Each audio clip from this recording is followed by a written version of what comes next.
Tu dois refaire une demande. Ben là, je suis allé à la poste ce matin. Lundi 18 mai 2026. À une heure où vous êtes probablement déjà au travail ou coincé dans les bouchons pour y parvenir, Antime ouvre son café comme chaque matin. Ce jour-là, j'en ai franchi la porte blanche en PVC et à peine le pied posé à l'intérieur, en ressentant le poids du regard de 5 hommes âgés d'environ 80 ans se braquer sur moi, je me suis demandé si j'étais vraiment le bienvenu dans cet endroit.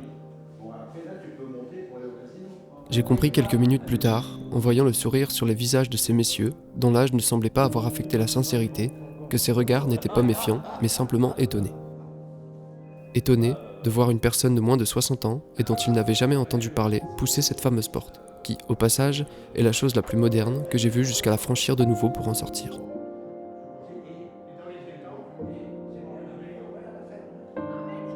À l'intérieur, chaque chose sur laquelle je posais les yeux semblait avoir été déposée là il y a plusieurs dizaines d'années. Les tasses blanches à motifs dans lesquelles Antime servait le café, les cartes que personne ne semblait avoir sorties de leur paquet depuis un bon bout de temps, ou encore les sandalettes que portait l'un d'entre eux, tous ces détails me laissaient croire que j'avais traversé le temps. Peut-être que mon imagination me jouait des tours, mais j'avais l'impression que les canettes de bière qu'Antime rapportait de ses allers-retours dans l'arrière-cuisine dataient elles aussi d'une autre époque. Ce qui est sûr, c'est que la générosité de ces hommes, elle, avait bien traversé le temps. Et que même si ce n'est pas dans mes habitudes le lundi matin de bonne heure, je ne me voyais pas refuser la bière offerte par l'un d'entre eux. C'est entre deux discussions sur le prix du gasoil et la qualité de l'huile de colza que j'ai fini par avaler la bière. Et même si elle m'est restée sur l'estomac une bonne partie de la journée, j'en étais heureux. Heureux parce que le parfum d'une époque que je n'ai pas connue, et les silences qui en disaient plus que les discussions, eux, me resteront dans la tête pour toujours.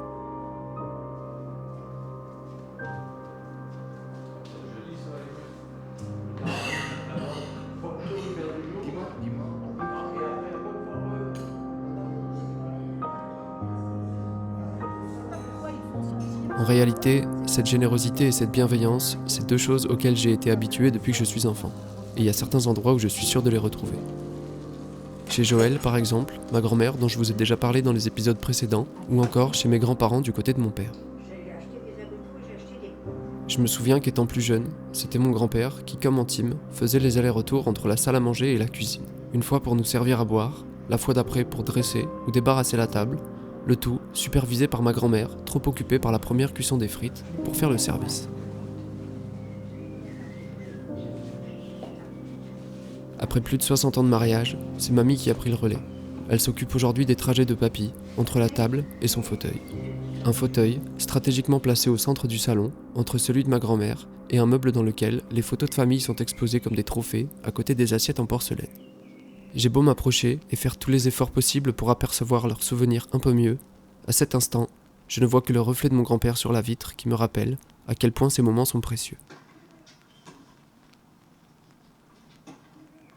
Je me rassure en me disant que les photos de famille veillent sur papy quand mamie est à la cuisine, et Dieu sait qu'elle y passe du temps. Chaque fois que j'entre dans la maison, elle est là, sous la hotte, pas très loin de papy au final. Je pense que si j'adore autant la cuisine, c'est aussi en grande partie grâce à elle. Même si je la soupçonne de ne pas respecter les quantités de beurre indiquées dans les recettes et de faire, je cite, « à ma façon », elle m'a beaucoup appris sur ce que je sais de la cuisine, parce qu'elle m'a toujours fait mettre la main à la pâte, et comme elle dit aussi, c'est en faisant qu'on apprend. Et ça me fait penser à un endroit où j'étais justement censé faire et apprendre, mais qui bizarrement ne me laisse pas vraiment cette impression.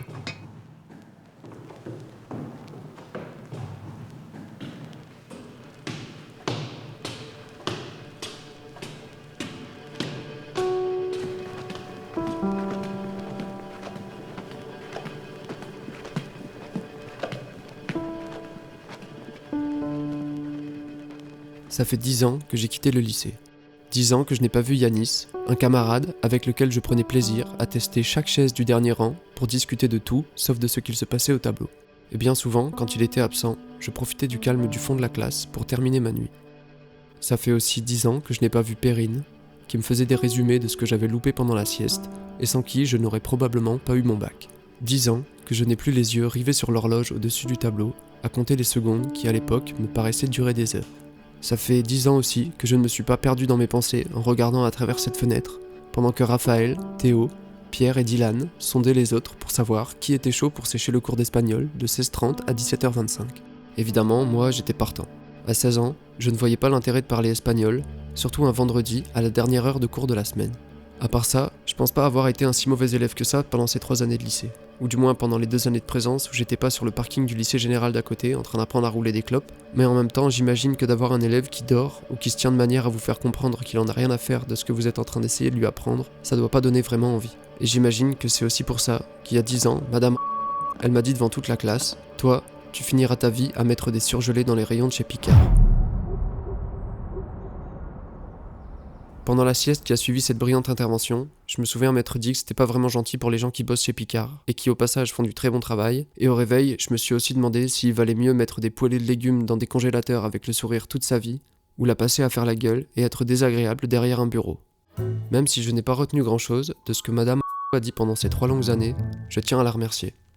Parce que grâce à elle, maintenant, je connais la valeur des mots et je réfléchis avant de parler.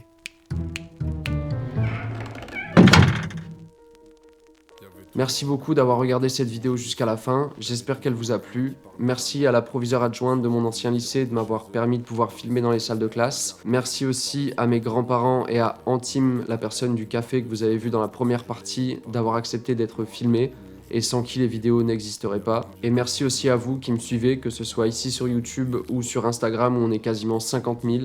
C'est totalement lunaire, donc merci beaucoup pour ça. C'est tout le temps un plaisir de lire tous vos commentaires, vos messages, etc. J'essaye de répondre à un maximum de personnes. Donc merci pour toute la force que vous envoyez. Si c'est pas encore fait, n'hésitez pas à vous abonner à la chaîne YouTube ou à laisser un petit commentaire pour me dire ce que vous avez aimé ou ce qui pourrait selon vous être amélioré ou peu importe. Ça me fait toujours plaisir de lire vos messages, donc voilà, n'hésitez pas. Et en attendant, je vous dis encore merci, prenez soin de vous. Et à bientôt. Qui attend la récré comme GTA 6, y a toujours un gamin qui a un chagrin gros comme la terre entière. Le dimanche t'essaies de dribbler toute l'équipe adverse parce que ça les rend fiers, pas sûr. Puis de fond des cloques c'est chaussures et l'entraîneur c'est un trou du cul. Alors sois fier de toi quand tu loupes, comme moi quand je sors du stud.